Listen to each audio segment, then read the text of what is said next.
Assalamualaikum warahmatullahi wabarakatuh. Perkenalkan, nama saya Natasha Dwi Salsabila dari Manajemen Internasional. Di sini saya akan mempresentasikan sebuah judul, yaitu perencanaan produksi dan pendekatan luas produksi.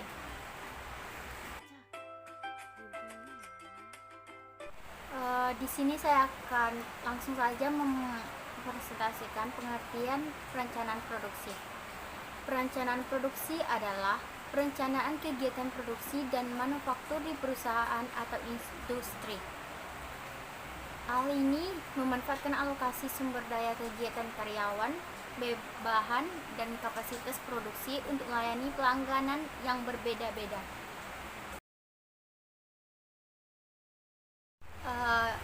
Di sini ada 4 tahap atau langkah dalam perencanaan produksi. Yang pertama itu ada routing. Routing itu adalah langkah pertama dalam perencanaan dan kontrol produksi. Routing dapat didefinisikan sebagai menentukan jalur route pekerjaan untuk urutan operasi.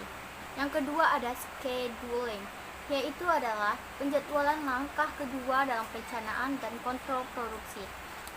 Setelah itu, yang ketiga ada dispatching or penugasan. Dispatching atau penugasan adalah langkah ketiga dalam perencanaan dan pengendalian produksi. Ini adalah tahap tindakan atau implementasi. Dan yang terakhir ada follow up atau peninjauan ulang, adalah langkah terakhir dalam perencanaan dan pengendalian produksi.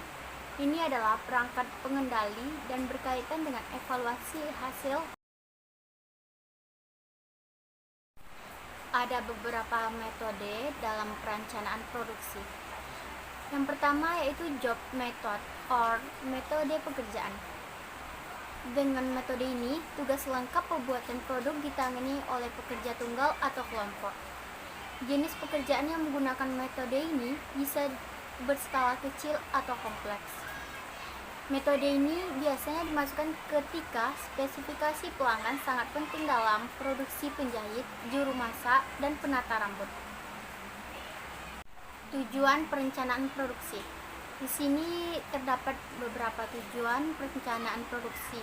Yang pertama itu untuk pemanfaatan sumber daya secara efektif.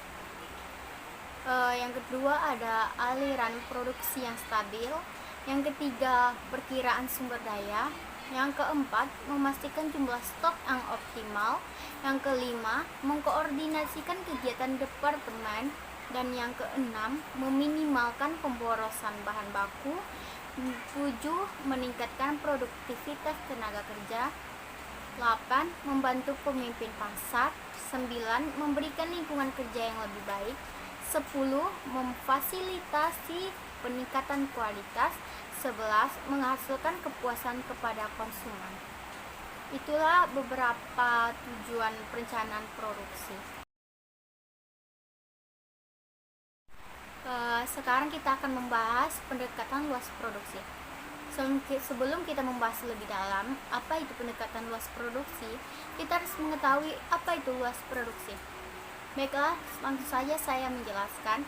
Luas produksi merupakan ukuran terhadap apa dan berapa banyak barang-barang yang diproduksi oleh suatu perusahaan untuk mencapai keuntungan yang maksimal.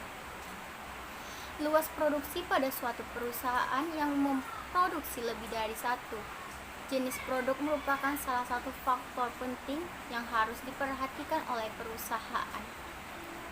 Dalam menentukan luas produksi, perusahaan harus mempunyai perencanaan dan perhitungan yang cermat agar jumlah yang diproduksi dapat mendatangkan keuntungan yang diharapkan oleh perusahaan. Di sini ada beberapa faktor yang menentukan luas produksi. Yang pertama itu tersedianya bahan dasar. Apabila perusahaan memproduksi barang-barang yang memiliki macam jenis, perencanaan yang teliti diperlukan untuk mengetahui jenis-jenis barang yang akan dihasilkan dan keuntungan yang akan diperoleh. Yang kedua, tersedianya kapasitas mesin-mesin yang dimiliki. Dan yang ketiga, tersedianya tenaga kerja. Keempat, batasan permintaan. Dan kelima, tersedianya faktor-faktor produksi yang lain. Langsung saja kita masuk ke dalam hubungan luas produksi dengan biaya. Dalam hubungannya dengan pengertian analisis luas produksi ini, yang penting diketahui adalah pembagian biaya produksi ke dalam biaya tetap dan biaya variabel. Pembagian ini didasarkan pada hubungannya antara biaya dengan banyaknya barang yang dihasilkan di dalam jangka waktu yang pendek disebut biaya tetap adalah biaya secara total tidak berubah dalam rentang relevan ketika output aktivitasnya berubah. Sedangkan biaya variabel yang secara total bervariasi dalam proporsi langsung dengan perubahan output aktivitas. Seringkali dalam perusahaan dikenal disebut biaya campuran adalah biaya mengandung tetap maupun variabel. Penentuan luas produksi. Dalam menentukan luas produksi ada dua metode, yaitu yang pertama itu ada metode grafik menggunakan programasi linear menggunakan model matematis untuk menggambarkan masalah yang hendak dianalisis. Pada dasarnya, program linear dinyatakan dalam bentuk fungsi tujuan dan fungsi batasan atau kendala. Saya sudah membuat contohnya di dalam Word saya, dan teman-teman bisa melihat di sana. Karena di sini tidak susah membuat grafiknya, jadi teman-teman harus bisa memahaminya. Yang kedua ada metode simple. Pedoman dalam menyelesaikan metode simple sebagai berikut. Yang pertama itu adalah menentukan fungsi tujuan yang akan dicapai. Yang kedua, mengidentifikasi batasan-batasan dalam bentuk ketidaksamaan.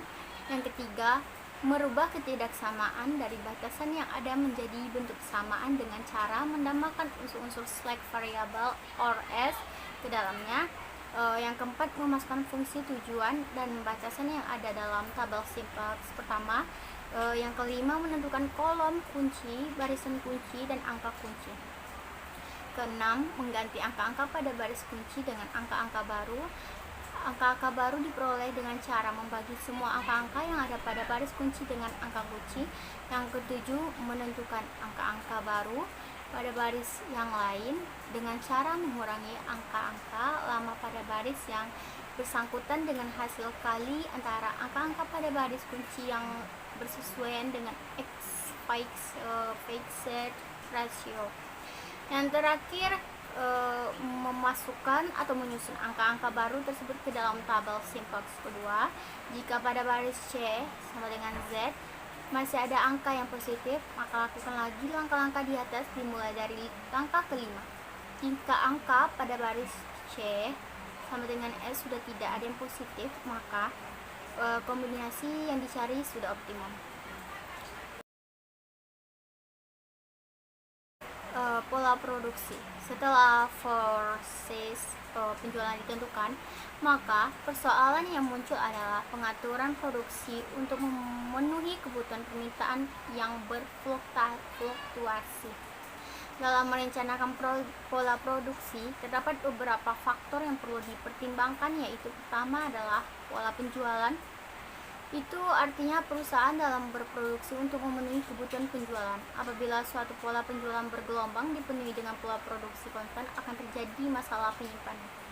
Yang kedua, pola biaya terdiri dari biaya perputaran tenaga kerja, biaya yang diperlukan untuk mencari, mendapatkan, menarik, dan melatih, mempertahankan tenaga kerja yang diperlukan salah satu periode produksi. Yang kedua, biaya simpan, biaya penyimpanan yang barang hasil produksi yang tidak atau yang belum laku terjual. Pola biaya terdiri 1. Biaya perputaran tenaga kerja, biaya yang diperlukan untuk mencari, mendapatkan, menarik, melatih, dan mempertahankan tenaga kerja yang diperlukan selama satu periode produksi. Yang kedua ada biaya simpan, biaya penyimpanan barang hasil produksi yang tidak atau belum laku terjual. Yang ketiga ada biaya lembur, pada saat gelombang naik ada kemungkinan perlu diadakan kerja lembur. Yang terakhir ada biaya subkontrak, biaya diperlukan untuk memesan pada perusahaan lain yang dapat memproduksi barang hasil perusahaan. Yang terakhir saya ingin menjelaskan 3 macam pola produksi, yaitu yang pertama itu ada pola produksi konstan atau horizontal, pola produksi di mana jumlah yang diproduksi selalu sama. Yang kedua ada pola produksi bergelombang pada produksi di mana jumlah yang dihasilkan tidak selalu sama. Dan yang terakhir ada pola produksi moderat, pola produksi yang bergelombang yang saja diusahakan agar gelombang produksi itu tidak terlalu tajam sehingga mendekati konstan. Sekian pembahasan saya yang berjudul perencanaan produksi dan luas pendekatan produksi. Jika ada kesalahan kata, saya minta maaf. Wabillahi taufiq walhidayah. Assalamualaikum warahmatullahi wabarakatuh.